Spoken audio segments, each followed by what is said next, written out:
দেশে 250তম independence day উদযাপনে south ডেকোটার Mount রাশমোরে শেষ মুহূর্তের প্রস্তুতি চলছে। তবে উৎসবের আনন্দের নেপথ্যে এবার যোগ হয়েছে 107 ডিগ্রি তীব্র তাপপ্রবাহ। তীব্র গরমে দর্শক উপস্থিতি নিয়ে সংশয় জানিয়েছেন রাজনৈতিক বিশ্লেষক ভন হিলিয়ার্ড। একই সাথে ট্রাম্পের দীর্ঘ ভাষণ দেওয়ার জেদ নিয়েও প্রশ্ন তোলেন আরেক বিশ্লেষক টিম ওব্রায়েন। শুধু তাই নয়, মূল দ্বিদলীয় কমিশন বাদ দিয়ে ট্রাম্পের নতুন সংস্থা ফ্রিডম 250-তে অনুদান স্থানান্তরের অভিযোগ তুলেছেন ডেমোক্র্যাটরা। সাউথ ডাকোটার ব্ল্যাক হিলসে এই ঐতিহাসিক স্মৃতিসৌধে এখন উৎসবের আমেজ। গ্রানাইট পাথরে খোদাই করা 4 সাবেক প্রেসিডেন্টের মুখাবয়বের পাদদেশে হাজার হাজার দর্শনার্থীকে বরণ করে নিতে প্রস্তুতি নিচ্ছেন ন্যাশনাল পার্ক সার্ভিসের কর্মীরা।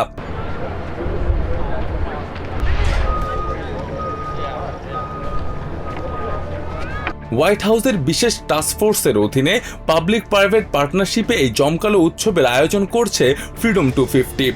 মাউন্ট রাশমোরের পার্ক রেঞ্জার ব্লেইন কার্টেমেয়ার জানান, বছরব্যাপী পরিকল্পনার পর শেষ মুহূর্তে সব জটিল প্রস্তুতি এখন সম্পূর্ণ। Here at the Shrine of Democracy is all of those things coming together at one time. How can it not be magical? আমেরিকার 250তম বার্ষিকীর এই ঐতিহাসিক দিনটি উদযাপনে দেশজুড়ে সাধারণ মানুষের মাঝে বইছে অন্যরকম এক উন্মাদনা। Here, our family is very excited to be celebrating America's 250th. We love America and we love living here. And I think it's great that we're celebrating. I mean, this is a big year for our country, and so I'm really excited about it, actually. Politics aside, I mean, I think it's still a great occasion, for that to happen. A sitting president, whomever that might be. The 250th anniversary of this beautiful country. I actually planned the trip in January.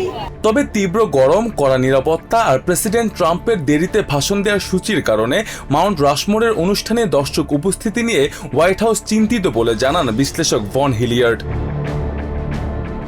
107 degree Fahrenheit তাপমাত্রার পূর্বাভাস থাকা সত্ত্বেও president ট্রাম্পের দীর্ঘ ভাষণ দেওয়ার জেদ নিয়ে প্রশ্ন তুলেন বিশ্লেষক টিম ওব্রায়েন। অনুষ্ঠানের তহবিল নিয়েও উঠেছে রাজনৈতিক বিতর্ক। মূল দ্বিদলীয় কমিশন বাদ দিয়ে ট্রাম্প প্রশাসনের নতুন অলাভজনক সংস্থা ফ্রিডম 250-এ অনুদান স্থানান্তরের অভিযোগ তুলেছেন ডেমোক্র্যাটরা।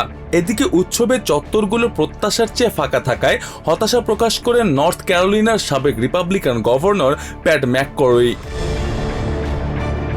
এই বিপুল পরিমাণ তহবিলের ব্যবহার দেশের কর আইন লঙ্ঘন করছে কিনা তা নিয়ে প্রশ্ন তুলেন আইন বিশেষজ্ঞ লিসা রুবিন।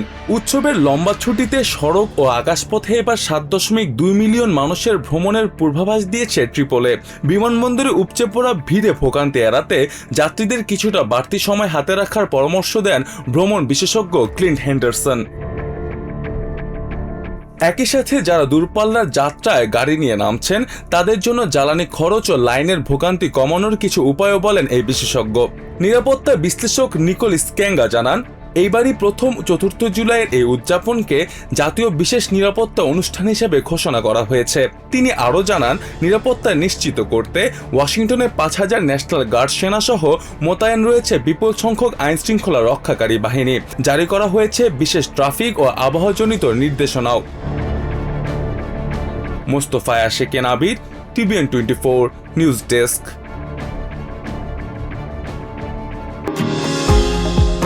নিউ ইয়র্ক থেকে সম্প্রচারিত TVN 24 টেলিভিশন বিশ্বজুড়ে বাঙালির কণ্ঠস্বর।